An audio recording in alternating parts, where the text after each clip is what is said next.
बच्चों, नमस्कार।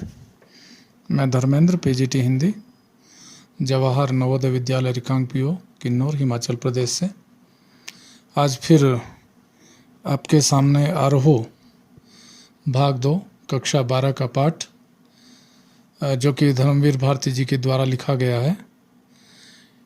एक संस्मरण है, काले मेघा पानी दे। प्यारे बच्चों, मुझे आशा ही नहीं विश्वास है कि इससे पूर्व में बनाई गई मेरी वीडियो आपको पसंद आई होंगी और आपने उनको सब्सक्राइब कर लिया होगा, शेयर भी किया होगा और पूरा विश्वास है कि लाइक भी किया होगा।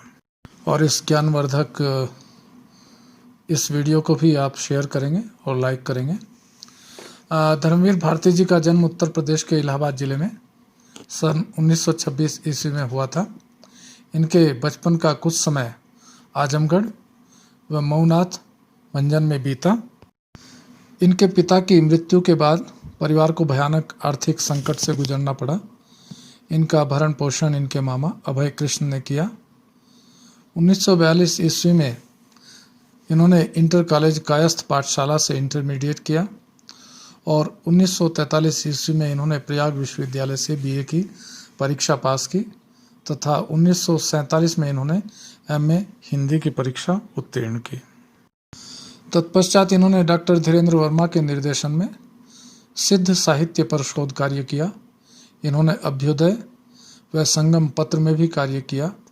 बाद में ये प्रयाग विश्वविद्यालय के हिंदी विभाग में प्राध्यापक के पद पर कार्य करने लगे। 1960 ईस्वी में नौकरी छोड़कर धर्मयुग पत्रिका का संपादन किया। दूसरा तार सप्तक में भी इनका विशिष्ट स्थान था।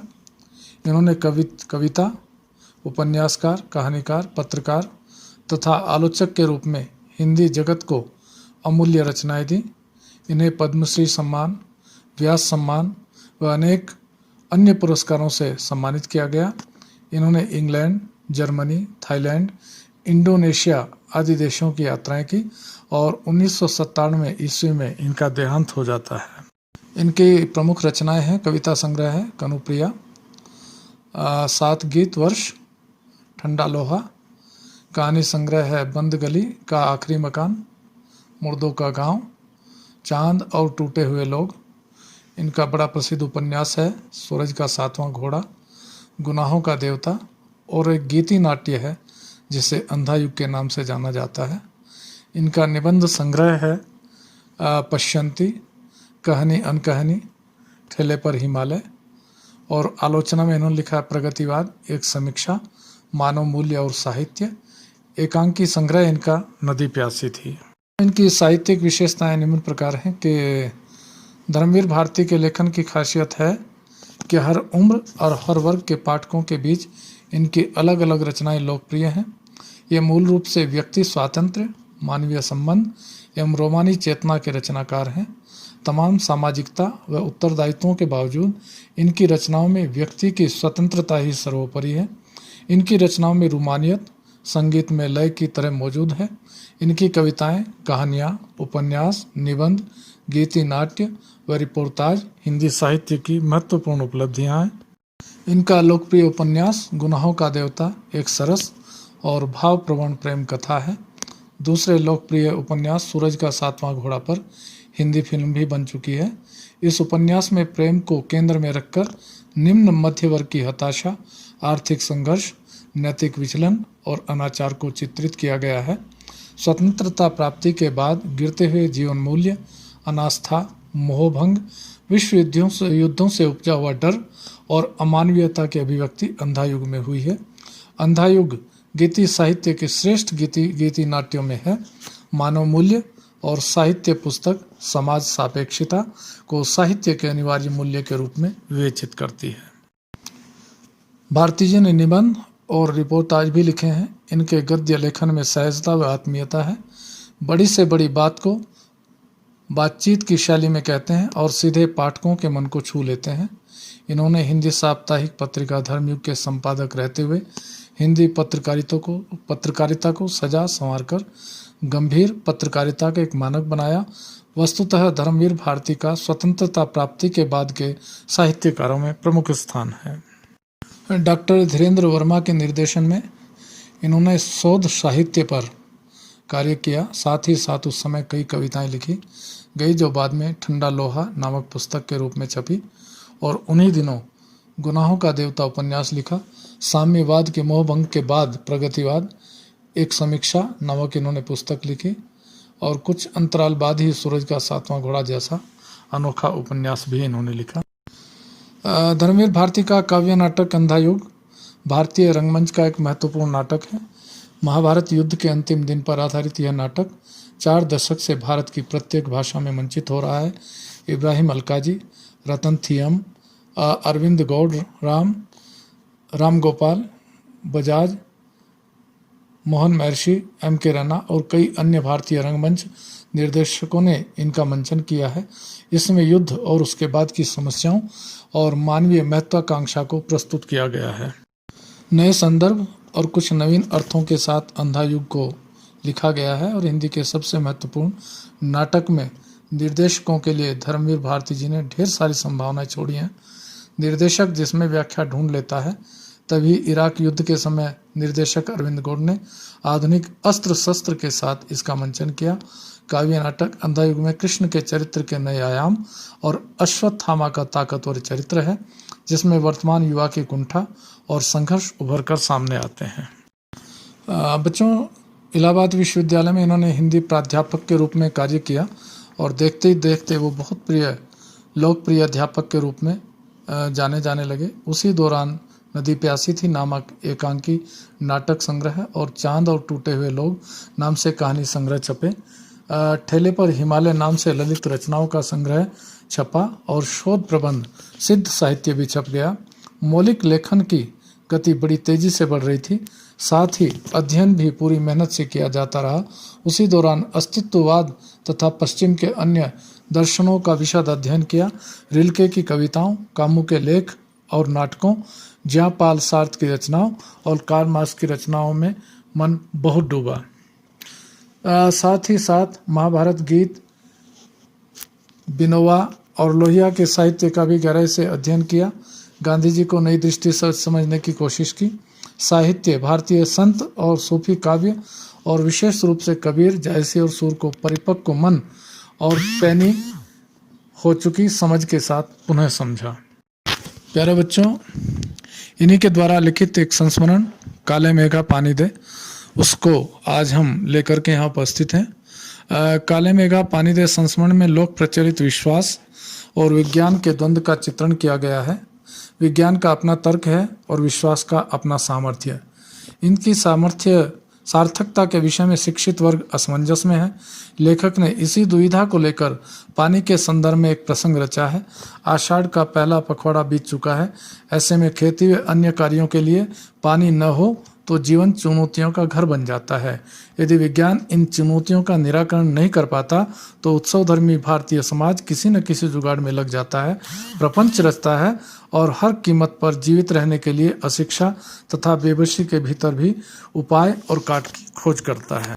लेखक बताते हैं कि जब वर्षा की प्रतीक्षा करते करते लोगों की हालत खराब हो जाती है तथा गांव में नंग धड़ंग किशोर शोर करते हुए कीचड़ में लौटते हुए गलियों में घूमते हैं।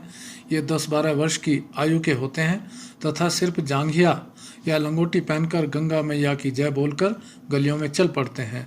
जयकारा सुनते ही स्त्रियां व लड़कियां छज्जे व बारजों से झांकने लगती हैं। इस मंडली को इंद्र सेना या मेढक मंडली कहते हैं। ये पुकार लगा।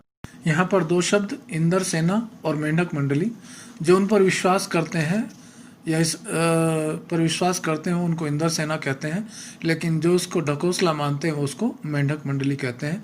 जब ये पुकार लगाते हैं काले मेघा पानी दे गुड़धानी दे, गगरी फूटी बैल पियासा काले मेघा पानी दे। जब यह मंडली किसी घर के सामने रुककर पानी की पुकार लगाती थी तो घरों में सहेज कर रखे हुए पानी से इन बच्चों को सर से पैर तक तर कर दिया जाता था। ये भीगे बदन मिट्टी में लोटपोट हो जाते थे तथा कीचड़ में लथपथ हो जाते थे। यह वह समय होता था जब हर जगह लोग गर्मी में भूनकर त्राही त्राही करने लगते थे। कुएं सूखने लगते थे, नलों में बहुत कम पानी आता था, खेतों की मिट्टी में पपड़ी पड़कर जमीन फटने लगती थी, लू के कारण व्यक्ति बेहोश होने लगते थे। पशु पानी की कमी से मरने लगते थे, लेकिन बारिश का कहीं नामो निशान नहीं होता था। जब पूजा पाठ आदि विफल हो जाती थी तो इंद्र सेना अंतिम उपाय के तौर पर निकलती थी और इंद्र देवता से पानी की मांग करती। तब लेखक को यह समझ नहीं आता था कि पानी की कमी के बावजूद लोग घरों में कठिनाई से इकट्ठा किए गए पानी को इन पर क्यों फेंकते थे। इस प्रकार के अंधविश्वासों से देश को बहुत नुकसान होता है। अगर यह इंद्र की सेना है तो खुद अपने लिए पानी क्यों नहीं मांग लेती। ऐसे पाखंडों के कारण हम अंग्रेजों से पिछड़ गए तथा उनके गुलाम बन गए। लेखक स्वयं मेंढक मंडली वालों की उम्र का था, वह आर्य समाजी था तथा कुमार सुधार सभा का उपमंत्री था। उसमें समाज सुधार का जोश ज्यादा था। उसे सबसे ज्यादा मुश्किल अपनी जीजी से थी, जो उम्र में उसकी माँ से बड़ी थी। वे सभी रीति रिवाजों, तीज त्योहारों, पूजा अनुष्ठानों को लेखक के हाथों से पूरा करवाती थी और जिन अंधविश्वासों को लेखक समाप्त करना चाहता था, वे ये सब कार्य लेखक को पुण्य मिलने के लिए करवाती थी। जीजी लेखक से इंद्र सेना पर पानी फेंकवाने का काम करवाना चाहती थी। उसने साफ मना कर दिया। जीजी ने कांपते हाथों व डगमगाते पांव से इंद्र सेना पर पानी फेंका। लेखक जीजी से मुंह फुलाए रहा। शाम को उसने जीजी की दी हुई लड्डू मठरी भी नहीं खाई। पहले उन्होंने गुस्सा दिखाया, फिर उसे गोद में लेकर समझाया। उन्होंने कहा कि यह अंधविश्वास नहीं है। यदि हम पानी नहीं देंगे तो इंद्र भगवान हमें पानी कैसे देंगे। यह पानी की बर्बादी नहीं है, यह पानी का अर्घ्य है। दान देने पर ही इच्छित वस्तु मिलती है। ऋषियों ने दान को महान बताया है, बिना त्याग के दान नहीं होता। करोड़पति 2-4 रुपए दान में दे दे तो वह त्याग नहीं होता। त्याग वह है जो अपनी जरूरत की चीज को जन कल्याण के लिए दे। ऐसे ही दान का फल मिलता है। लेखक जीजी के तर्कों के आगे पस्त हो गया, फिर भी वह अपनी जिद पर अड़ा रहा। जीजी ने फिर समझाया कि तू बहुत पढ़ गया है, वह अभी भी अनपढ़ है। किसान भी 30-40 मन गेहूं उगाने के लिए 5-6 सेर अच्छा गेहूं बोता है। इसी तरह हम अपने घर का पानी इन पर फेंक कर बुआई करते हैं। इसी से शहर, कस्बा, गांव पर पानी वाले बादलों की फसल आ जाएगी। हम बीज बनाकर पानी देते हैं, फिर काले मेघा से पानी मांगते हैं। लेखक की जीजी कहती हैं कि ऋषि मुनियों ने भी यही कहा है कि पहले खुद दो, तभी देवता चौगुना करके लौटाएंगे। यह आदमी का आचरण है, जिससे सबका आचरण बनता है। यथा राजा तथा प्रजा, यह सच है। गांधी जी महाराज भी यही कहते हैं। लेखक कहते हैं कि यह बात 50 साल पुरानी होने के बावजूद आज भी उसके मन पर दर्ज है। अनेक संदर्भों में ये बातें मन को कचोटती हैं कि हम देश के लिए क्या करते हैं। हर क्षेत्र में मांगे बड़ी बड़ी हैं, पर त्याग का कहीं नाम निशान नहीं है। आज स्वार्थ का एकमात्र लक्ष्य रह गया है। हम भ्रष्टाचार की बातें करते हैं, परंतु खुद अपनी जांच नहीं करते। काले मेघ उमड़ते हैं, पानी बरसता है, परंतु गगरी फूटी की फूटी रह जाती है, बैल प्यासे ही रह जाते हैं। यह स्थिति कब बदलेगी, यह कोई नहीं जानता। काले मेघा पानी दे संस्मरण में लेखक धर्मवीर भारती जी ने भ्रष्टाचार को भयंकर समस्या का चित्रण किया है, जो आज संपूर्ण भारत की सर्वोत्तम समस्या है। और यह समस्या भारतवर्ष को दिमक की तरह खा रही है। हम सब इस भयंकर समस्या के बारे में केवल बातें करते हैं, लेकिन उसकी जांच कभी नहीं करते कि उसका मूल कारण क्या है। कहीं किसी दायरे में हम ही तो उसी के अंग नहीं बनते जा रहे हैं, ऐसा कोई चिंतन नहीं करता और न ही कोई पहल करना चाहता है। केवल अनदेखा करके हम छोड़। सरकार प्रतिवर्ष करोड़ों अरबों की योजनाएं बनाती है, लेकिन उनका लाभांश जन सामान्य तक इसलिए नहीं पहुंच पाता क्योंकि वह उन तक आते आते भ्रष्टाचार की भेंट चढ़ जाता है और ऊंची गद्दी पर बैठे राजनेता अफसर उसे केवल कागजी कार्रवाई में पूर्ति करके हजम कर जाते हैं। तो प्यारे बच्चों, हमारे बैल प्यासे ना रहे, हमारी गगरी फूटी ना रहे और बहुत जल्दी स्थिति बदले, इसीलिए यह पाठ आपको पढ़ाया जा रहा है। और मुझे आशा ही नहीं, पूर्ण विश्वास है कि आप अपने जीवन में सदैव सदाचार को अपनाएंगे और भ्रष्टाचार को दूर भगाएंगे। इसी के साथ धन्यवाद।